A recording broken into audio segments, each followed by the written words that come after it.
Hola, ¿qué tal? ¿Cómo están? Espero que se encuentren ustedes muy bien. Pues aquí en este video trataremos de responder a una pregunta que me parece pues muy legítima, muy lógica y que va unida a la pregunta anterior a la que tratamos de resolver en el video anterior, que fue sobre cómo empezar a leer la Biblia o cómo leer la Biblia. En este video lo que trataremos de hacer es de responder a la pregunta sobre qué es la Biblia y cómo está formada, cómo está estructurada.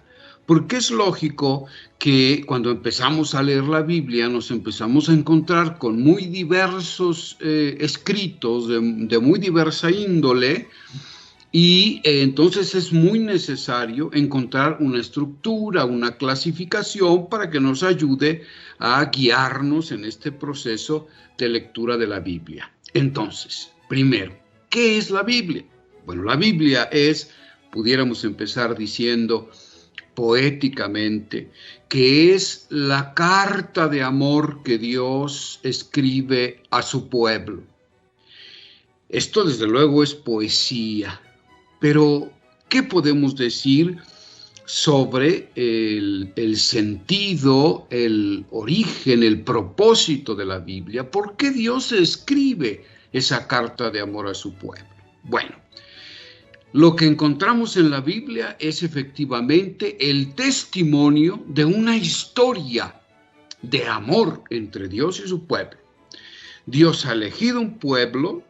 Dios ha decidido hacer de ese pueblo una propiedad suya y ha decidido hacer una alianza de amor, de mutua pertenencia con este pueblo. Y ha empezado una andadura histórica, que ha empezado cuando Dios se ha revelado a Abraham para iniciar esa historia de salvación, que culminará en Cristo Jesús. Entonces ha iniciado en el más o menos siglo XVII o XVIII antes de Cristo, cuando se ha revelado Dios a Abraham, y ha culminado en la persona de su Hijo encarnado, del Verbo encarnado, en el siglo I después de nuestra era. Entonces es una historia de muchos siglos, de mucho tiempo. Y esta historia ha conocido encuentros y desencuentros, fidelidades e infidelidades por parte del pueblo. Dios no sabe hacer otra cosa que ser fiel a su amor, que entregarse por entero a su pueblo. Pero, pues como es una historia de relación entre Dios y seres humanos, pues entonces es lógico que esa historia de amor conoce traiciones, desencuentros, dolor, lágrimas, pero es una historia bellísima. Se encuentra reflejada, plasmada en los escritos del Antiguo y Nuevo Testamento. Es decir, estas dos secciones, aquí estamos ya entrando a lo que es la estructura de la Biblia. Estos libros que conforman la Biblia cristiana, la Biblia católica, vamos a hablar específicamente sobre el catolicismo, este conjunto de escritos a los que vamos a llamar libros para ser más claros en la exposición, ¿verdad? Aunque muchos de ellos no son libros propiamente dichos, son cartas, son epístolas, otras son homilías, otras son evangelios, otros son oráculos proféticos, en fin. Pero vamos a llamarle libros a cada uno de estos escritos que forman la Biblia. Bueno, ¿cómo los podemos clasificar? ¿Cómo están estructurados estos 46 libros del Antiguo Testamento y 27 libros del Nuevo Testamento? Los primeros 46 libros que encontramos en la Biblia pertenecen a una sección que se ha llamado así: Antiguo Testamento, Antigua Alianza, Antiguo Pacto. Y en este conjunto de 46 libros se nos habla precisamente de aquella alianza antigua que Dios hizo con su pueblo, empezando con Abraham, con quien ya hace un pacto, una alianza, que la hace sí con Abraham, pero en vistas al pueblo entero, pero después hace una nueva alianza con Moisés en el Sinaí, o mejor dicho, a través de Moisés con el pueblo en el Sinaí, en donde les entrega las tablas de la ley, la Torá, los primeros 5 libros que ustedes van a encontrar en la Biblia, Génesis, Éxodo, Levítico, Números y Deuteronomio, estos 5 primeros libros que se llaman así, la Torá o el Pentateuco, penta 5, teucos, rollos o libros, son el corazón del Antiguo Testamento, el corazón teológico, el corazón espiritual de esos libros. Bebe la espiritualidad del pueblo de Israel y también beberá el pueblo cristiano más adelante.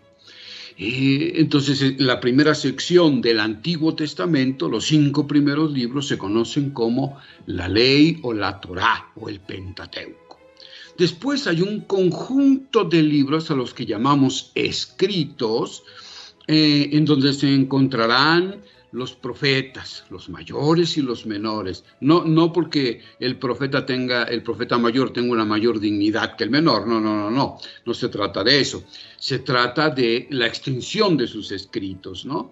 O sea, hay profetas cuya extensión de sus oráculos es mayor que la de otros y por eso se conocen como profetas mayores y profetas menores, ¿no? Los mayores, bueno, Isaías, Jeremías, Ezequiel, los grandes profetas.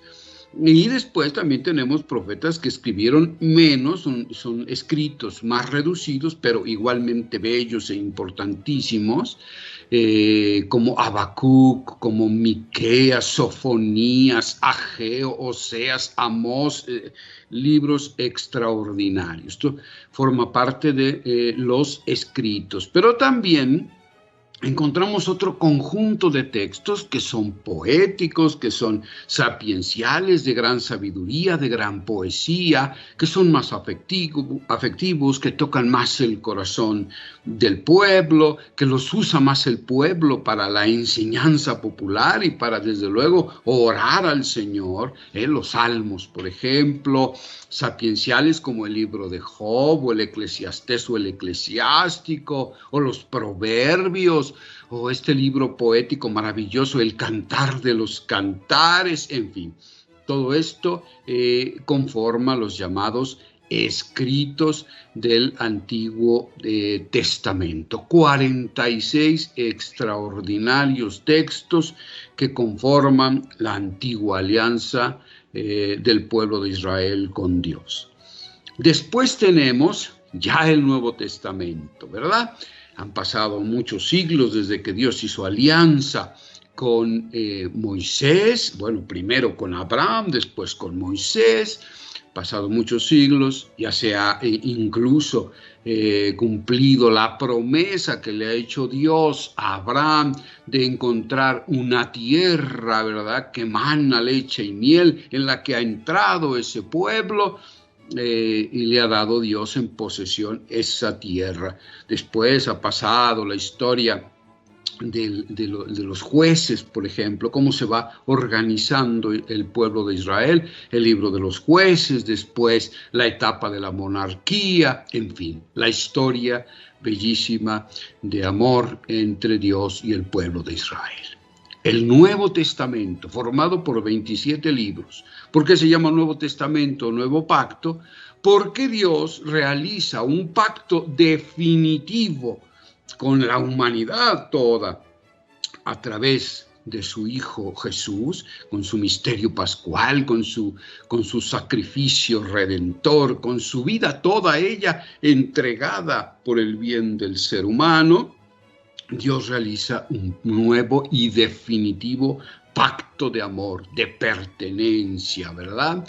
Ahora ese pueblo es verdaderamente un pueblo de reyes, de sacerdotes, de hijos en el Hijo. Por eso se llama Nuevo Testamento. Bueno, ¿cómo está conformado ese Nuevo Testamento? De acuerdo al orden que aparece en las Biblias, tenemos primero que nada 4 evangelios, ¿verdad? Que son textos específicos, que son llamados así, evangelios, ante todo un género literario que inventó Marcos, por cierto, y después le siguieron Mateo, Lucas y Juan. Son los 4 evangelios. Después tenemos un conjunto de cartas, algunas originales de San Pablo y otras propias de la escuela paulina. Muchos de estos textos, las cartas originales de Pablo, son anteriores incluso a los evangelios, aunque están colocadas en el orden en sus Biblias después de los evangelios, en realidad son escritos anteriores, cronológicamente hablando, a los evangelios. Y tenemos ahí entonces un conjunto de cartas atribuidas a Pablo. Se llaman cartas paulinas, ¿verdad? O escritos paulinos. Después tenemos un conjunto de escritos atribuidos a la tradición vinculada a Juan. No es que el evangelista Juan haya escrito todos estos textos, sino que vinculados a él se generaron una serie de escritos que seguían las líneas teológicas del evangelista Juan. Y ahí tenemos entonces, además del evangelio de Juan, tenemos las 3 cartas de Juan, primera, segunda y tercera de Juan, y tenemos también el libro del Apocalipsis. Después tenemos un conjunto de escritos llamados cartas católicas o cartas universales, como la carta a Santiago, primera y segunda de Pedro, en fin, varias cartas que están, digamos, agrupadas en un conjunto que se llama cartas universales o católicas. Y bueno, finalmente tenemos como colofón a toda la Biblia, así como la Biblia empieza con el Génesis, termina con el libro del Apocalipsis en el Nuevo Testamento. Esa es la estructura general que tiene la Biblia, tanto protestante como católica. Pero hay una gran diferencia entre la Biblia católica y las Biblias que se utilizan en las iglesias reformadas. Y es que los católicos tenemos una serie de libros que los protestantes no aceptan como canónicos, como escritos inspirados por Dios y que por lo tanto forman parte del canon de textos sagrados. Estos textos fueron escritos algunos años antes del nacimiento de Cristo y fueron escritos en griego. Como todo el Antiguo Testamento había sido escrito en hebreo y estos textos fueron escritos en griego, los judíos que vivían en la tierra de Palestina no quisieron aceptar estos nuevos textos en griego como parte de su Biblia, digámoslo así, de la Biblia hebrea. Pero sí un número considerable de judíos que vivían fuera de Palestina formaron su propio canon de textos sagrados y ahí sí se incluyeron estos textos escritos en griego. Y los cristianos asumieron como válido ese canon de textos de la Biblia hebrea que contenían estos libros en griego.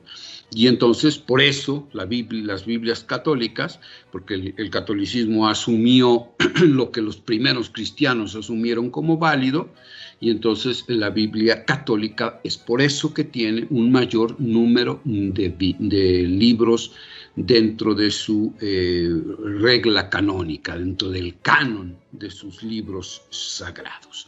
Pues esta, a grandes rasgos, es la estructura general de la Sagrada Escritura que es necesario conocer para guiarse mejor y empezar a manejar de manera más fácil la Escritura y así poder acercarnos a una lectura pues más fluida y mejor llevada. Muy bien, pues entonces yo me despido, les mando un abrazo muy fuerte y espero que este pequeño video les sea de mucha utilidad en esta su empresa de empezar a conocer a mayor profundidad la palabra del Señor. Hasta luego.